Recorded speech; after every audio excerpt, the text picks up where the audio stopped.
When I was 7 and my brother was 10, we lived in a quiet rural home where safety was something we took for granted. My brother's eerie bedtime stories seemed like nothing more than a child's overactive imagination. Yet years later, I discovered the chilling truth. My brother's nighttime fears weren't fantasies.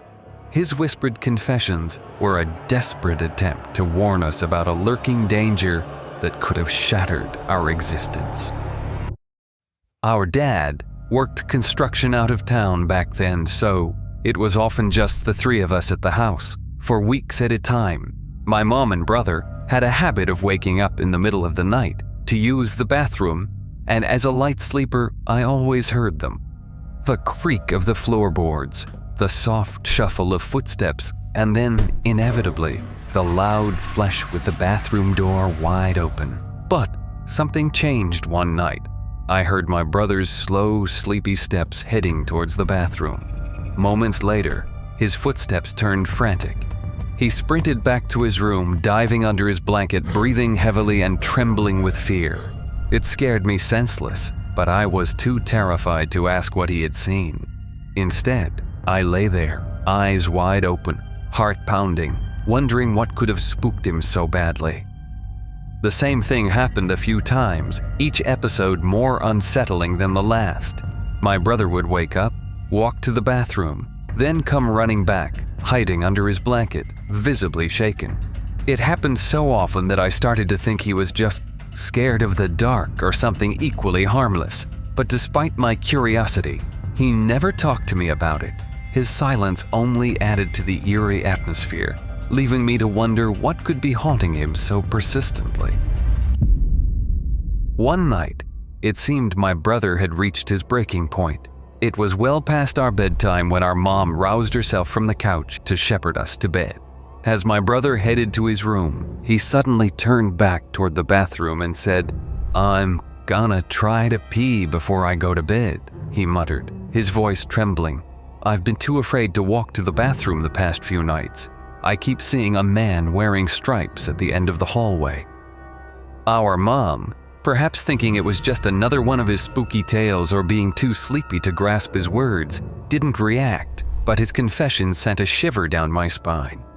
The idea of seeing a ghostly figure at the end of the hallway or through the windows gripped me with terror.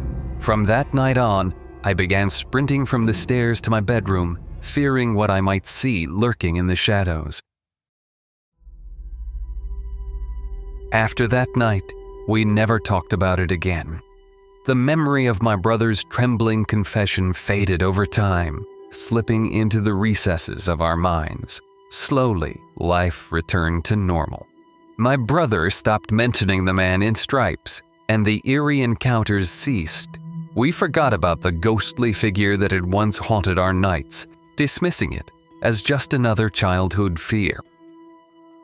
Years later, when I was about 18, my mom and I were chatting in her car about a dog we had for a short time when I was little. We laughed about how Max used to destroy my shoes. Then, out of nowhere, my mom said, "Do you remember that time I opened the front door for the cops and Max ran inside to the kitchen and started tearing open that big bag of dog food we had?"